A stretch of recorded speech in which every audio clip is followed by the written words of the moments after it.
Well, for more on Iran's presidential election, I spoke with Afshin Molavi, Senior Fellow at the Foreign Policy Institute at Johns Hopkins University School of Advanced International Studies. I began by asking him how crucial this election is in terms of shaping Iran's economic future. The current president, Hassan Rouhani, he's the one who brought the nuclear deal to Iran and in a way gradually is very slowly reintegrating Iran into the global economy. Now, it's not as fast as the Iranians want. The Iranians wanted to have more foreign direct investment. They wanted to see job creation. They wanted to see higher levels of growth. But that's the direction he wants to move in. His main opponent actually embraces this idea of the resistance economy, which is closed doors, which is import substitution, and not by any ways kind of part of the global economy the way Rouhani wants. So it's a stark difference of worldviews. So how could these two different economic visions really reshape the country? I think the Rouhani vision of opening up Iran is the direction I think that the vast majority of Iranians want to go in. Now, there's still so many obstacles in the way. There's red tape. There's corruption within the state. There's still a bevy of sanctions, and there's still the cloud of sanctions, over Iran. And companies are hesitant to put a lot of money into Iran as a result of that. You also have a U.S. president who talks regularly about this nuclear deal being one of the worst deals ever negotiated and that sort of thing. So that chills foreign investors as well. Now, in terms of the issues that matter most to voters, we've seen this very high turnout, both in Iran and from the expat community.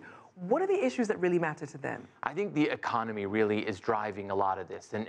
But I think, in addition to the economy, it's this diametrically opposed worldviews. I mean, look, Iran has a sophisticated urban middle class. And in fact, that is the majority of the population. Some people sometimes say, well, what does the heartland think? Well, actually, the heartland, the rural heartland, is only 1/3 of the country. So there is a sophisticated urban middle class that does want to engage with the outside world, that wants to reintegrate in the global economy. That's an issue that I think is driving a lot of voters today. But it's also a worldview issue. Look, Rouhani's main opponent, Raisi, he's a hardline cleric who has been implicated in the execution of dissidents in the late 1980s. So it's a radically different worldview. And do you think that's something that people might be ready for, being that these are two very divergent views offering very different futures for the country? I mean, it looks like from what the correspondent on the ground was saying, there was a massive voter turnout. And if there is a massive voter turnout, that generally favors reform-minded candidates. However, we must put this on the table. In the 2009 election, there was a widespread fraud. And this is, widely accepted that there was fraud in the 2009 election. And then we saw protests resulting of that. So in a normal election in which there's large turnout over the past, 2 decades, that has generally favored more moderate and reform-minded candidates. Now, let's also look at the nuclear deal with the U.S. A lot of people, as you mentioned, still waiting to see the fruits, the economic fruits of that deal. Some willing to give more of a chance for Rouhani to really let this work.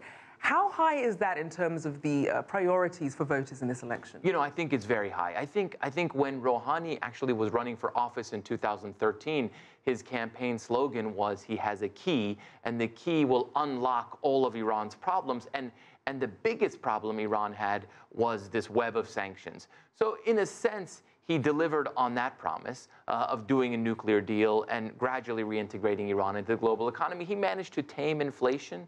There is trickling of foreign direct investment coming back in. But Iran's economy was in such bad shape. In fact, when he entered office, he said he has probably never seen the economy in as bad shape it has been in more than 5 decades, that it's going to take a while. It's going to really take a long time for them to get to a level where they want to be. So give us an idea of where the economy stands right now and how this election could perhaps influence the economy in the region. Sure. Well, I mean, Iran has a lot of benefits, so it has enormous potential. And the problem is it hasn't necessarily lived up to its potential. So it has the world's 2nd largest gas reserves, the world's third or fourth largest oil reserves, depending on which, there's an industrial base in Iran.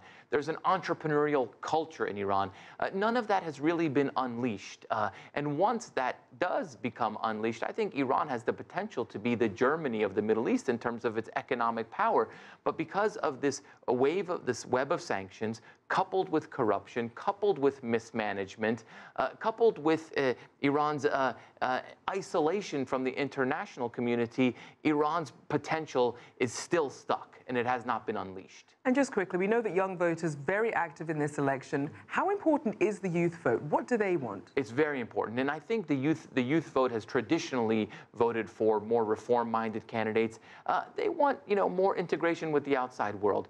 And they want, as one young person told me when I was traveling across Iran, they just want normalcy. They want to be able to, read a newspaper that maybe criticizes a government official. They want to have a job.